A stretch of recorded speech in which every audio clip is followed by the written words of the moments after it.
Hello, and this is the IELTS speaking test. Now we move to part one with the topic chatting.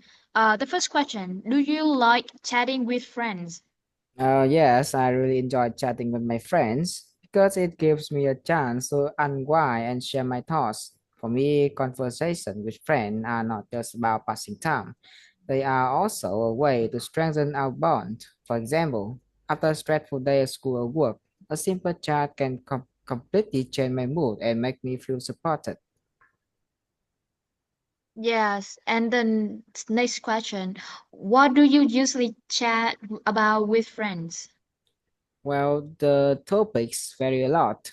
On a daily basis, we usually chat about routine things such as classes, assignments, or what happened at our school. But when we have more time, we talk about hobbies like music, sports, or films, maybe games. Sometimes our conversation get quite deep about some chemistries or politics field. We share personal goals or even discuss current events. I feel that having both light and serious conversation make our friendship more meaningful. Yeah. Do you prefer to chat with a group of people or with only one friends? Honestly, I prefer one-on-one conversation with my friend because they allow me to express myself more openly and listen more carefully to other person. In a group, the atmosphere is more entertaining and energetic, but sometimes it can be hard to focus on what to say, everything I want.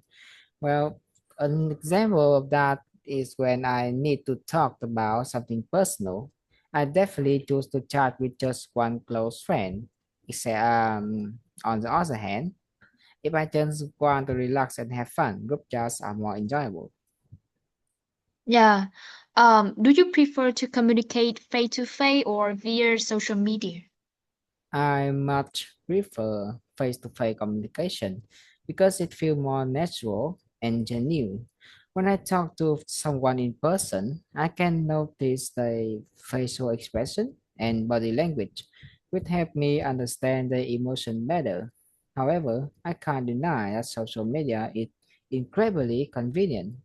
For instance, when my friends are abroad or when they are too busy to meet, chatting online is the easiest option I can have at the time. Yeah. Um, and now we move to part two.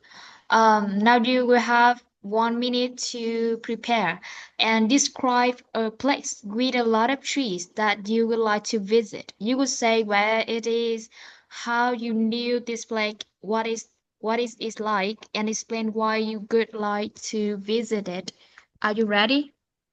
Yeah, Yes, okay, 1 minute start.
Okay, time's up.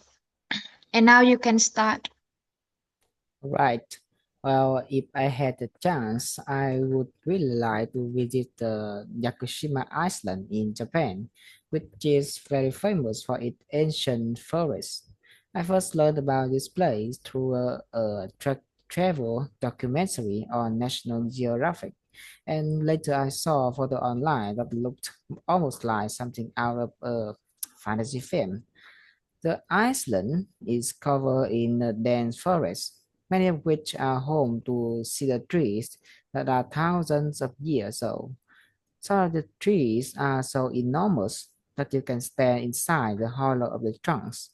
The forest is often misty, with streams running through it and moss covering in rocks, which gives the whole area a magical, almost mysterious atmosphere. And I would love to visit because I always been fascinated by the untouched natural landscape. Unlike busy tourist spots, the Yakushima seemed peaceful and pure. I imagine walking through the forest trails would give me a sense of calm and help me escape the noise of everyday life. Besides, since I live in the city, I rarely get the opportunity to see such an abundance of greenery.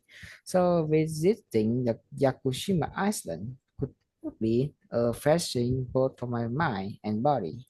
And in the future, if I had another chance, some place in Australia might be my next place destination. Okay, thank you. We move to part three. Why do people like visit places with trees or forest? In my mind, I think people enjoy forests because they offer a kind of tranquility that's hard to find in urban environments.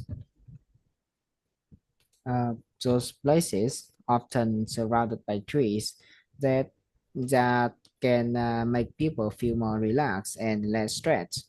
As nature naturally slows down our pace of life. Moreover, forests provide fresh air and beautiful scenery, which can boost both physical and mental health. For many, it's also a way to reconnect with something more authentic and away from technology. Yeah. Are the nature views better than the city views? In my opinion, natural views are generally more refreshing than city views because they stimulate our sense in a positive way. Looking at those mountains, rivers, or forests feel calming and restorative. City views, on the other hand, can be exciting, especially at night with all the lights, but they don't usually give the same sense of peace. At the end of the day, I think natural views are better for relaxation, while city views are better for entertainment. Yeah. Do all people need some nature? Yes, I believe so. Even people who claim to love the city lifestyle like me still benefit from some exposure to the nature.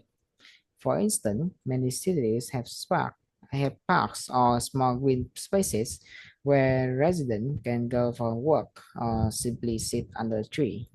Psychologists have shown that being in nature, even briefly, can improve mood and reduce anxiety. So whereas some people may not seek out forests or mountains, everyone needs at least a little contact with the natural world. Yeah.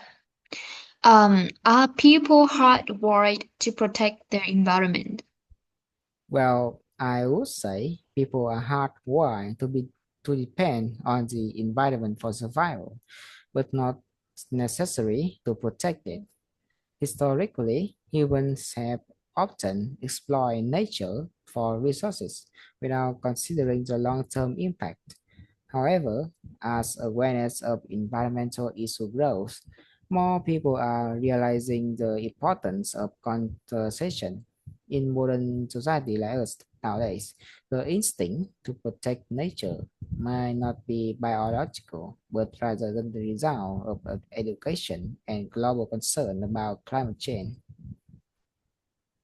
Yeah, thank you. And that's it, the end of this IELTS speaking test.